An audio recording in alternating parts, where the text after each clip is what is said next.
Hi, I'm Alison Warner, founder of Evolve and Grow and author of Build and Grow. Welcome to the Evolve and Grow podcast show, where I share lots of useful tips and advice to tradespeople who are looking to move off the tools and grow a really successful business.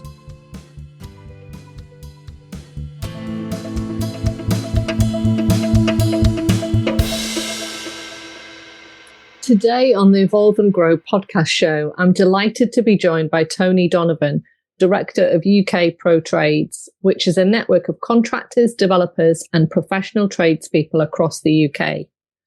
As the owner of a painting and decorating firm, Tony always found it difficult, like many of us do, to source professional, reliable tradespeople.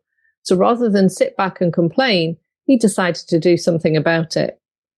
His skills in digital marketing, web design, branding and socials enabled him to create a platform for trades to network. And what started as simple WhatsApp groups today is a network of over 15,000 trades under the banner UKProTrades. This helps business owners and trades connect by accessing the interactive database mapline and finding those local to them. Such a need in today's market. So welcome, Tony. Very chuffed to be here, really. I'm quite surprised to be here. Well, considering what you're doing. Well, I've listened to your other esteemed guest, Andrew Small from Howes and Mr. Adrian Minster, rated people. So little old me coming along, I'm quite chuffed and privileged to be here. Oh, thank you. Not at all. I mean, recruitment is such a hot topic, isn't it, at the moment, especially.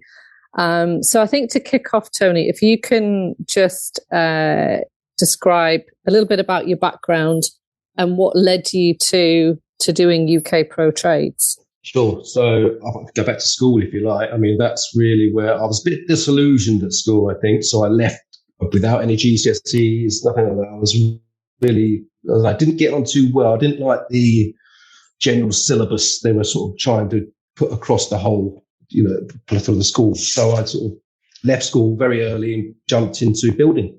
That's where I sort of took an apprentice with a local building firm.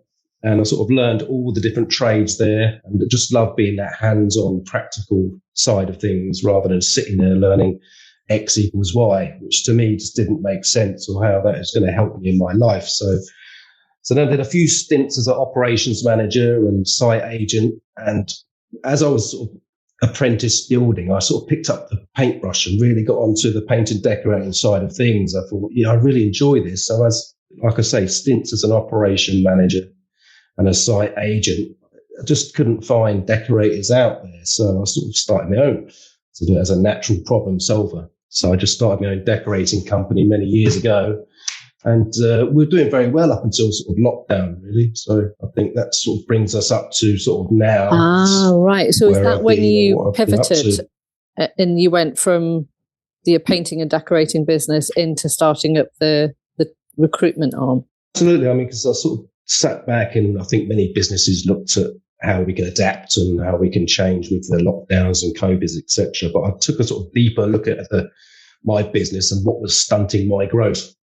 So, which was finding professional, reliable tradesmen. I just couldn't find them after I've exhausted my black book. And I'm like, okay, I can't really go any further. I've got 10 guys over there, 10 guys there. They're all busy up for 2 years. All these other jobs are coming in. I can't do anything. And he's turning work away, which is really killing me. I thought, so I sat and thought, okay, how do I sort of find professional? Because I know they're out there. There's plenty of social media groups I was a part of. And I thought, well, these people are out there. So it's sort of sitting down and how do we bring those people together and allow those people to communicate?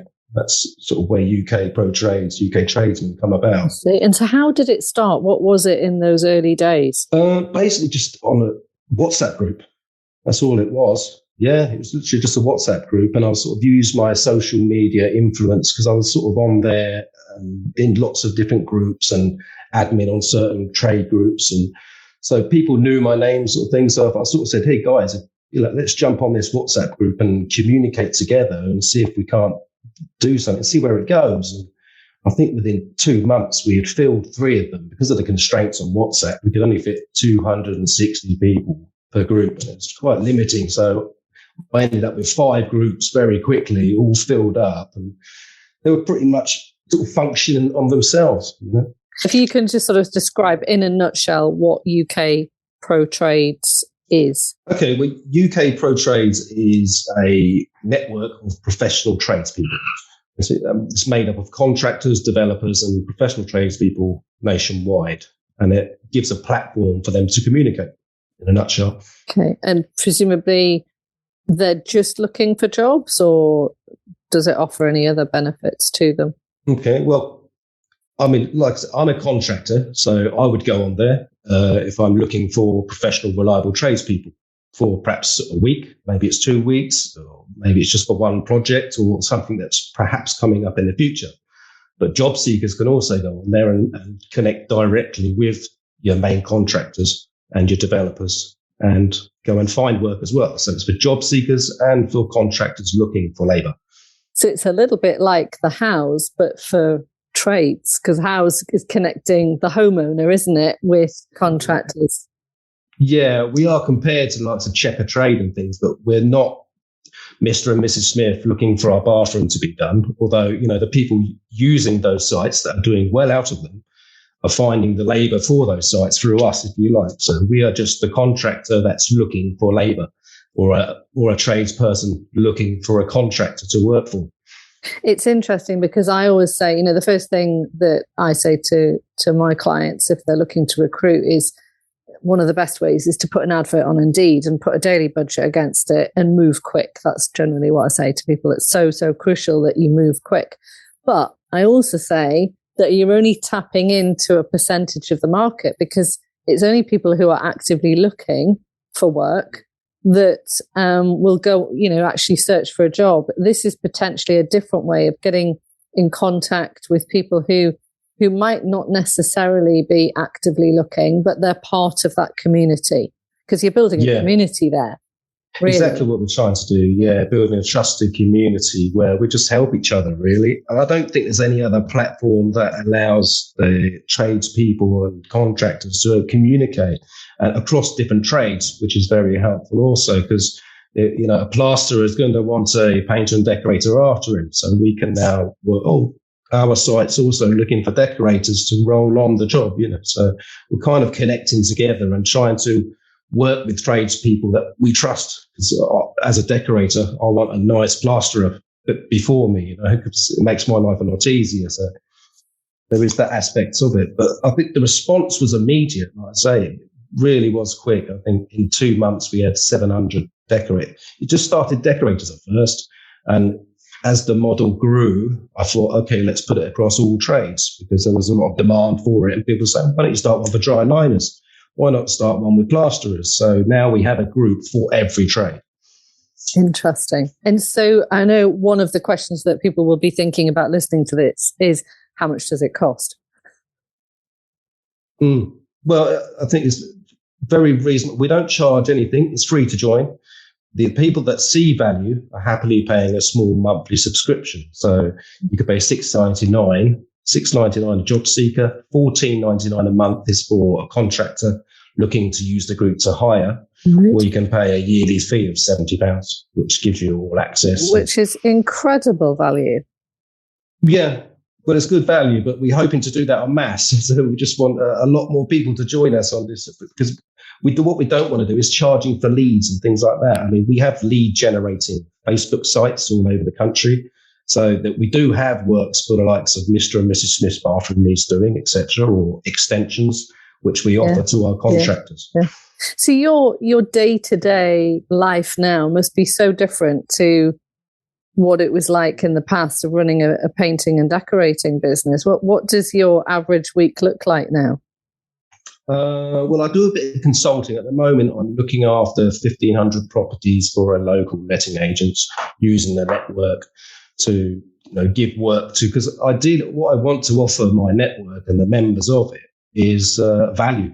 And I think the more value I add, the more likely they are to subscribe to my service. So it's finding them jobs, and it's sort of adding like insurance. We have an insurance company that's helping us, and they can offer discounts on, trades-based insurance and the likes of that. I mean, we don't advertise or things like that. And what we don't like to do is offer work from agency. They have their place, I think, in the trades world, but For a painter and decorator, I just don't see it fair that someone in an office should be taking out of their daily money. So we try and just connect the two entities together without anyone daily taking from your pocket, and so they can get their professional tradesman's rates. That's what we like to offer. So when you started UKProTrades, what were your biggest challenges? Well, I think spammers, because we were using leveraging third-party messaging apps, we had a lot of spammers and things like that, which we've now sort of controlled with the help of an expert.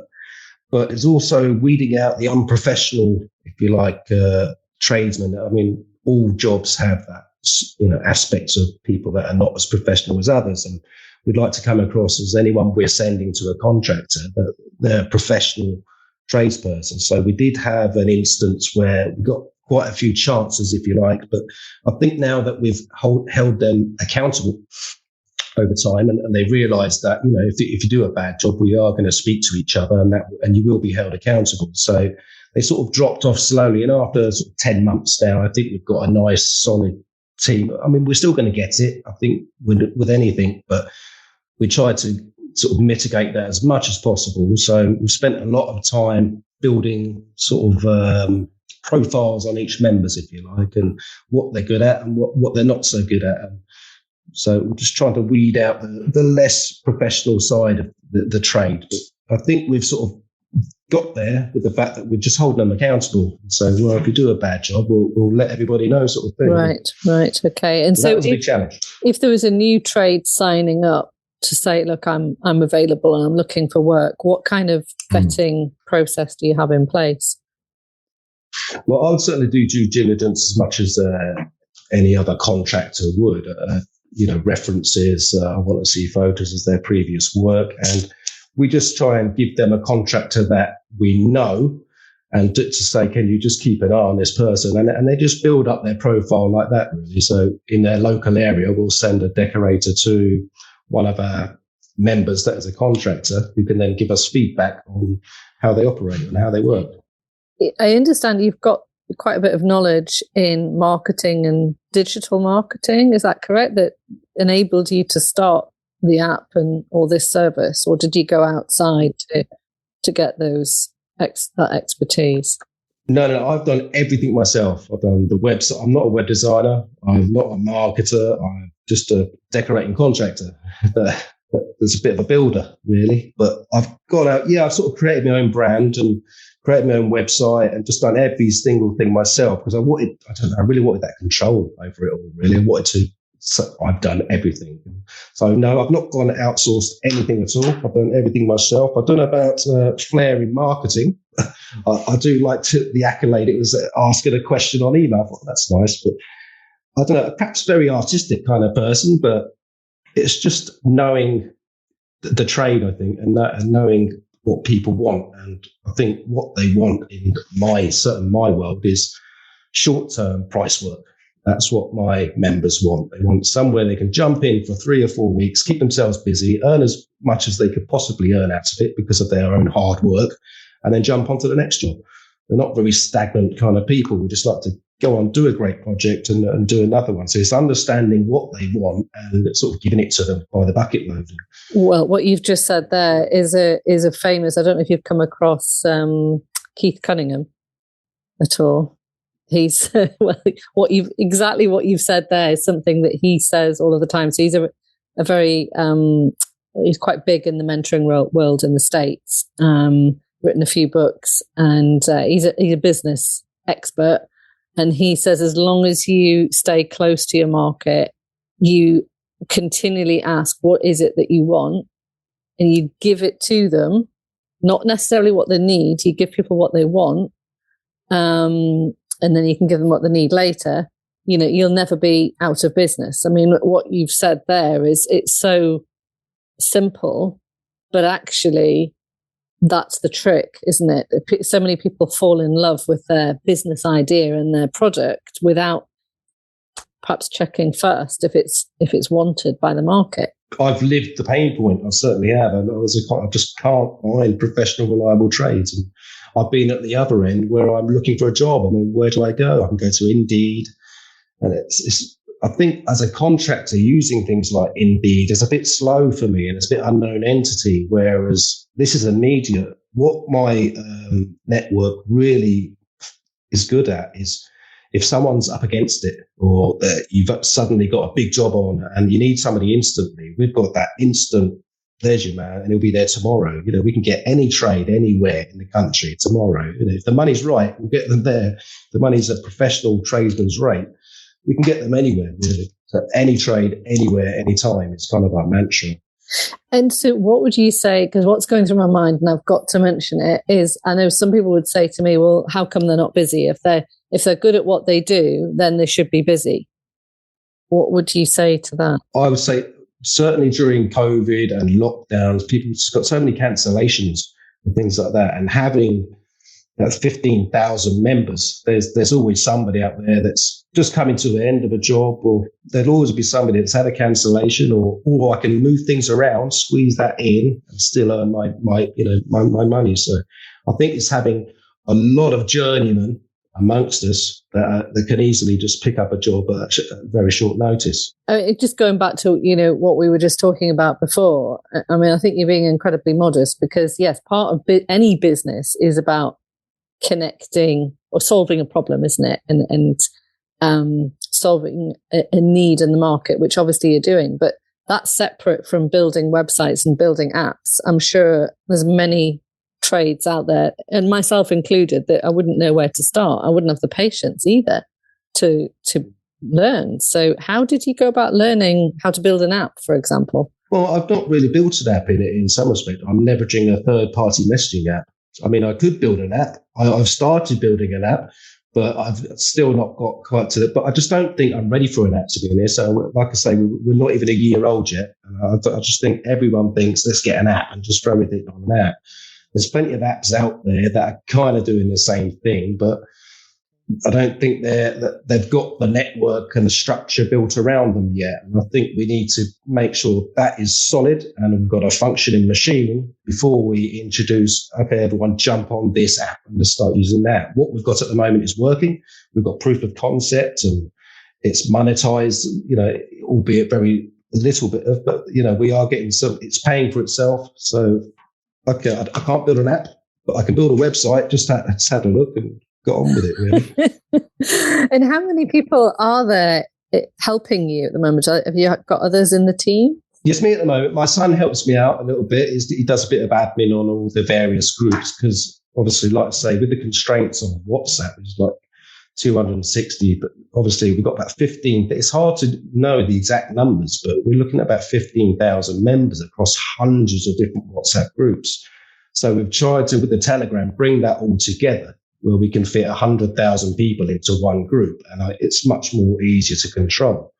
We have got separate groups on the Telegram just for trades, just for different trades. So we've got a group for every trade, but there's one main lobby where jobs are posted daily, price work jobs, and just anything that isn't agency, something that's direct with a contractor or a developer. And developers go on there and say, I've got a job coming up, and is there, 10 dry liners available? Eventually, over a month, he could pick up 10 dry liners. I'm not saying 10 dry liners are going to be available immediately, but I think over time he can build that. What I found as a contractor was the power it gave me whilst out quoting for jobs. Because if I've got 20 people, decorators, all busy, I can't then take in any more work. But if I can potentially line up another 5 guys in Manchester, for example, not really my area, but if I've got a job up that way, I could then line up 5 potentials for that. So it's cost me nothing then to send my guys out there to do it.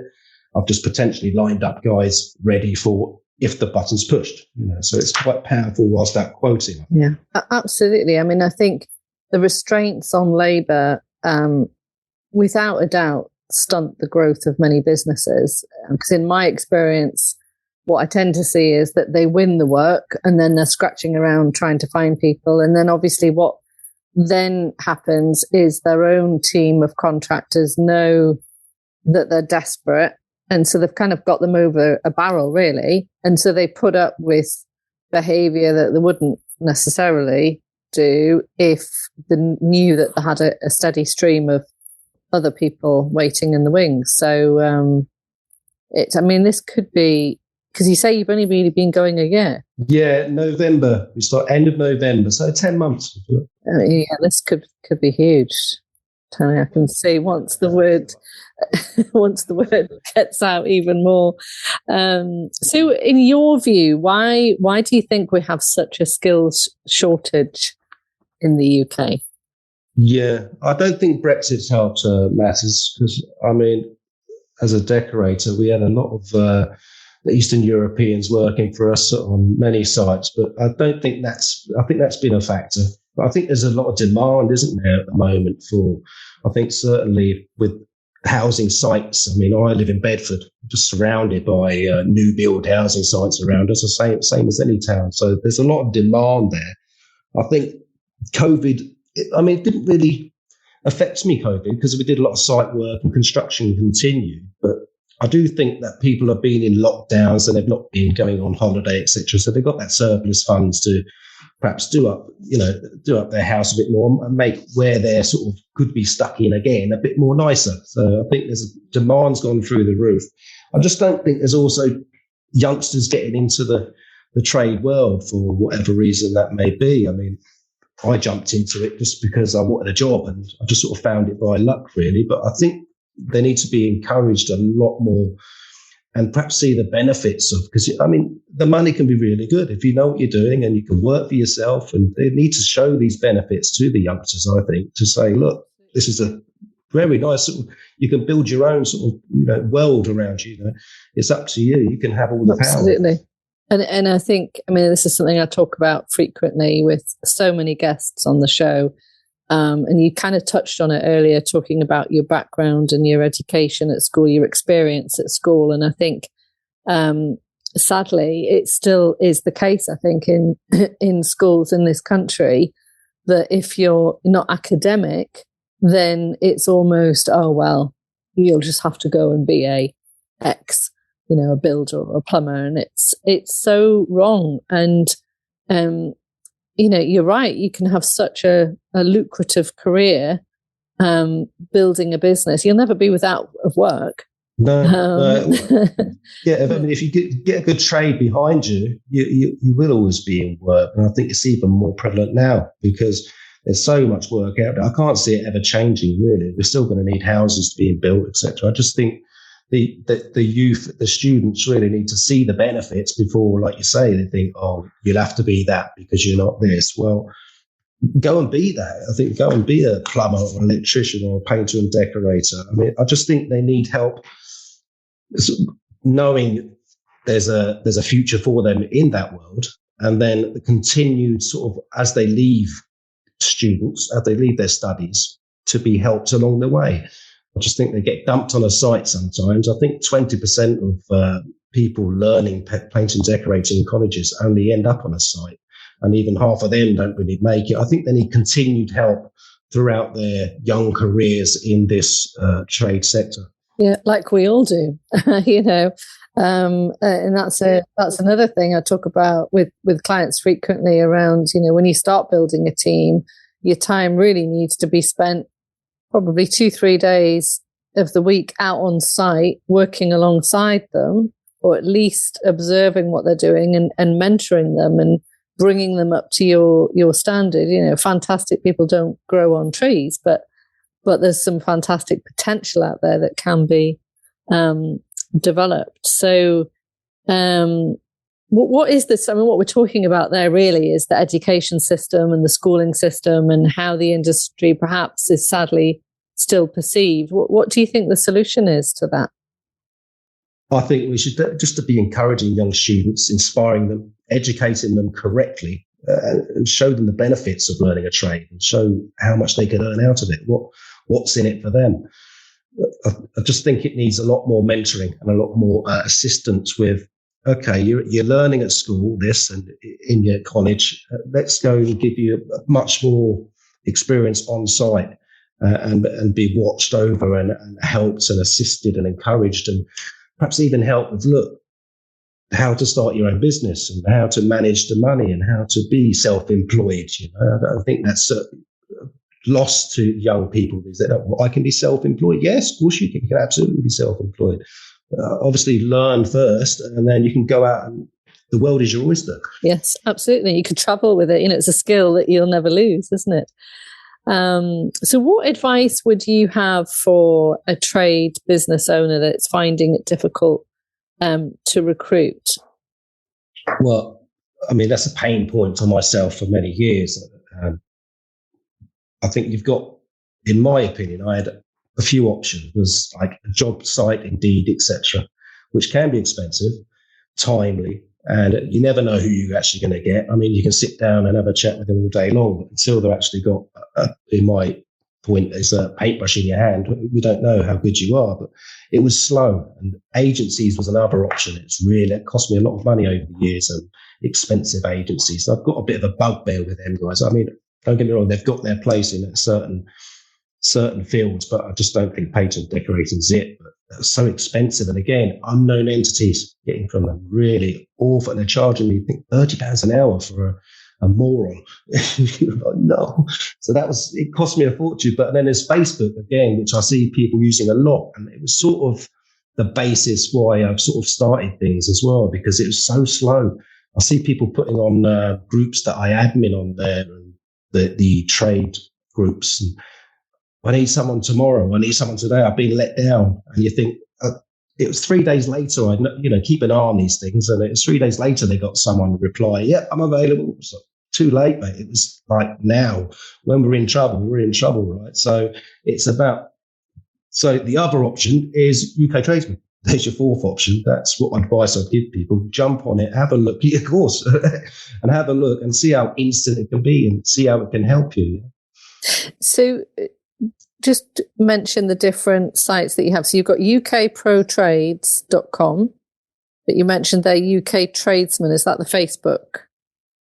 Well, UKProTrades.com, yeah, that's my website. And yeah, UK Tradesmen is everything else, really. It's just that I couldn't quite get UKTradesmen.com. Somebody had already taken it. But I do quite like UKProTrades.com. It gives it a lot more, I don't know. But UK Tradesmen is the name of the company, yes. I see. So that's where somebody should go if they're looking to find out more about your if you go to Facebook on UK Tradesmen, they can find me there, or go to our website, ukprotrades.com, or you can email me, ukprotrades@gmail.com. Fabulous. Well, thank you very much, Tony, for coming on the show today. I think this is going to be huge because you are solving such a massive pain in the industry. Do you know what? It's really nice to hear it from somebody else. It's been a lonely old journey. Well, I'm sure I'll be watching you, and I'll be sending my clients to your service as well. So thank you very much. Super. I really hope you've enjoyed today's podcast and would love to invite you to take our business growth scorecard, which will measure how scalable your business is right now and produce a bespoke report detailing the steps you can take to grow. To take the assessment, just head over to my website, which is www.evolveandgrowcoaching.com. You can also order a copy of my book, Build and Grow, which is available on Amazon.